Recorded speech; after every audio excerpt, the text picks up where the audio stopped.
خدا کے بندو حدیث موجود ہے، اعلنوا ھذا النکاح واجعلوہ فی المساجد، ترمذی شریف کی روایت ہے۔ نکاح کا اعلان عام کیا کرو اور مسجدوں میں منعقد کیا کرو۔ کیا ہو گیا علماء کو؟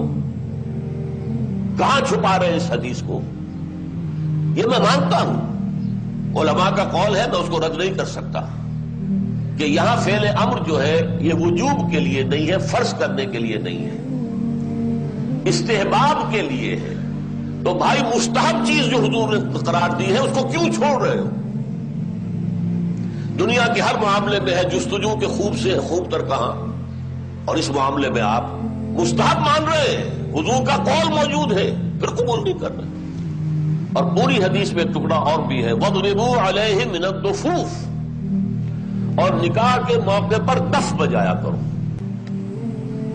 تو کیوں؟ اعلان عام کے لیے، کوئی اور ذریعہ تو تھا نہیں، لاؤڈ سپیکر تو تھا نہیں، کوئی دعوتی کارڈ تو آپ چھاپ نہیں سکتے تھے، چھاپنے کا سوال ہی نہیں، اخبار نہیں کہ اس میں اطلاع شائع کرا دیں۔ اعلان عام کیسے ہوگا؟ کہیں سے دف کی آواز آئی ہے، بھائی کیا بات ہے؟ فلاں کی شادی ہو رہی ہے فلاں کے ساتھ، بات پھیل گئی۔ میں نے اپنی 5 بچیوں کی 7 دفعہ شادی کی ہے، ایک بیوہ ہو گئی تو دوبارہ نکاح کی، ایک کی آگے خلا لینی پڑی تو اس کا دوبارہ نکاح، تو 5 بچیاں 7 دفعہ نکاح، اور میں اپنے آنسو کبھی ضبط نہیں کر سکا ان کی رخصتی کے وقت۔ اور میں صرف یہ کرتا تھا، کوئی کارڈ بھی نہیں، اخبار میں چھوٹا سا اشتہار کہ میری بچی کا نکاح ہے فلاں وقت فلاں جگہ، جو تشریف لا سکتے سر آنکھوں پر دعائے خیر میں شریک ہو جائیں، نہ آ سکتے ہو اپنی جگہ دعائے خیر دیں، بس ختم۔ کوئی دف بجانے کی اب ہمیں ضرورت نہیں رہی۔ تو اعلنوا ھذا النکاح واجعلوہ فی المساجد، اعلان عام طے کیا کرو اور مسجدوں میں رکھا، اس پر تو ہم عمل کر سکتے ہیں۔ اس کا میں واقعہ آپ کو سنا دوں۔ میں نے یہ تحریک شروع کی تھی چیریٹی بگنز ایٹ ہوم جب میرے سب سے چھوٹے بھائی کی شادی کا موقع آیا 1973 میں۔ سرگودے ہمیں جانا تھا، 4 آدمی ہم گئے تھے، جن میں سے ایک ہماری والدہ تھی، اور وہاں مسجد میں نکاح، اور ہم نے وہاں کوئی دعوت تام کہہ دیا تھا کہ ہرگز نہیں ہوگی۔ ہم لاہور سے آ رہے ہیں، آپ کے گھر میں بیٹھ کے مہمان ہوئے، کھانا کھا لیں، کوئی وہاں دعوت عمومی نہیں ہوگی، نکاح مسجد میں ہوگا۔ اس کا اعلان ہوا تو بڑی تعداد میں لوگ آ گئے مسجد میں، وہاں تقریر میں نے کی، لیکن پھر وہاں بھی ایک، جیسے ہمارے ہاں یہاں کراچی میں مولانا مفتی محمد شفیع رحمت اللہ علیہ تھے، وہاں بھی ایک مفتی محمد شفیع صاحب تھے، ان کا انتقال ہو گیا تھا، ان کے 2 بیٹے مفتیان شہر کہلاتے تھے، وہ بھی موجود تھے، میں نے نکاح ان سے پڑھوایا۔ لیکن ان میں سے جو بڑے بھائی تھے انہوں نے کہا ڈاکٹر صاحب اس کام کی ہمت صرف آپ میں تھی، ہم نہیں کر سکتے یہ۔ وجہ کیا ہے؟ مولوی کا سٹیٹس کیا ہے ہمارے یہاں؟ دیہات میں تو کمی کاری، جیسے ہاری ویسا مولوی، فصل پہ کوئی دانے دے دیں گے، اللہ اللہ خیر صلی اللہ، باقی روز کی روٹی کہیں مانگے جائے گھر گھر اور کھائے۔ شہروں کے اندر بھی مسجدوں میں علماء ہوتے ہیں باوقار باعزت، لیکن مساجد کی مجلس منتظمہ بھی تو ہوتی ہے نا۔ کیسے کہیں گے یہاں آؤ، میں نہیں آؤں گا تمہارے یہاں نکاح پڑھانے کے لیے؟ کیسے کہیں گے؟ حدیث رسول کے ہوتے ہوئے۔ بہرحال اس پر لوگوں کو شرم بھی آئی، احساس کیا انہوں نے کہ واقعی بات صحیح ہے۔ پھر میں نے غیرت کو چیلنج کیا۔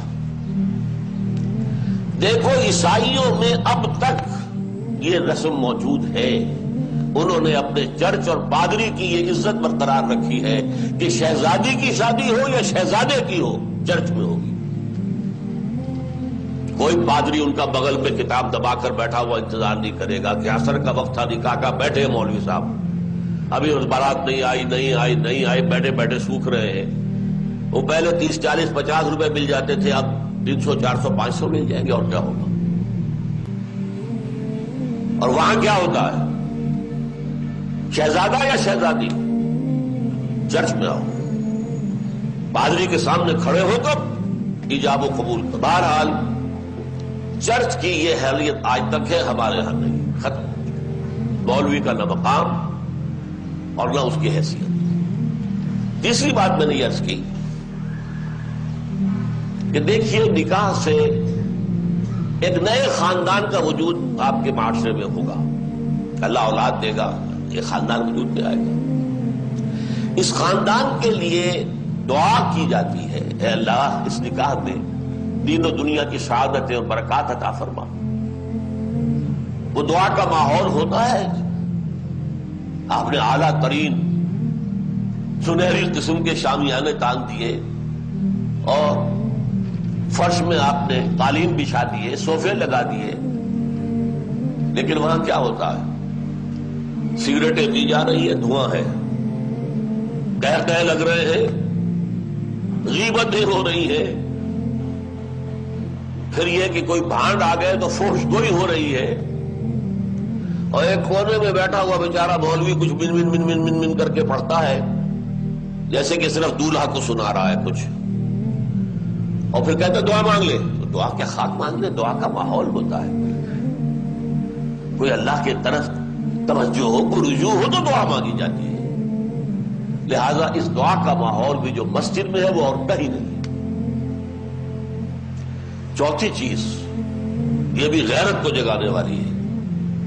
اگر حضور کی بیٹیوں کے نکاح مسجد میں ہوئے تو کون مسلمان ہے جو کہہ سکے میری بیٹی زیادہ باعزت ہے فاطمہ سے رضی اللہ تعالی عنہ؟